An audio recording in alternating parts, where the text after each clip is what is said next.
Finn and the Measured Twine. In a cozy cottage nestled by a whispering stream lived a boy named Finn. Finn loved for things to be just right. He measured how much honey went on his toast and how high his kite flew. But his favorite walking shoes were worn out, with a hole just big enough for his big toe to peek out and say hello. "Time for new shoes," he declared. He took a long piece of twine and carefully, oh so carefully, measured his foot from the tip of his big toe to the back of his heel. He tied a perfect little knot to mark the size.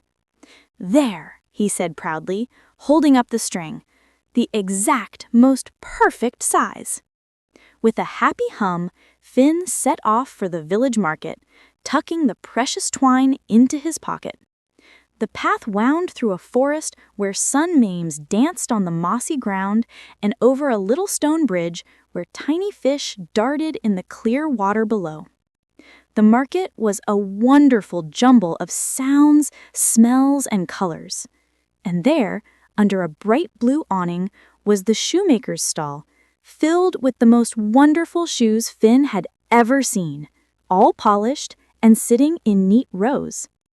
Finn's eyes landed on a perfect pair of sturdy brown boots. "Those are the ones," he whispered. He smiled at the shoemaker and reached into his pocket for his special measuring twine. He felt around. His pocket was empty. "Oh dear," said Finn. "I must go home to get my twine. I cannot possibly buy shoes without my perfect measurement." The shoemaker chuckled gently. "Why not just try them on? Your feet are right here after all." But Finn shook his head. It had to be done the right way. So Finn turned and hurried all the way back home. The sun was higher in the sky now, and the path seemed much longer. He burst through his cottage door, and there it was, lying right on the table, his perfectly knotted piece of twine. Clutching the twine tightly, he ran back to the village. But when he arrived, the market was quiet. The stalls were being packed away. The shoemaker was putting the last pair of shoes into a wooden crate. The market was closing. Finn sat on the edge of the village fountain, his shoulders slumped. He looked at the useless twine in his hand and then down to his own 2 feet. He wiggled his toes. A small giggle escaped his lips. How silly! He had trusted a piece of string more than himself. The next morning, Finn walked back to the village, leaving the twine at home.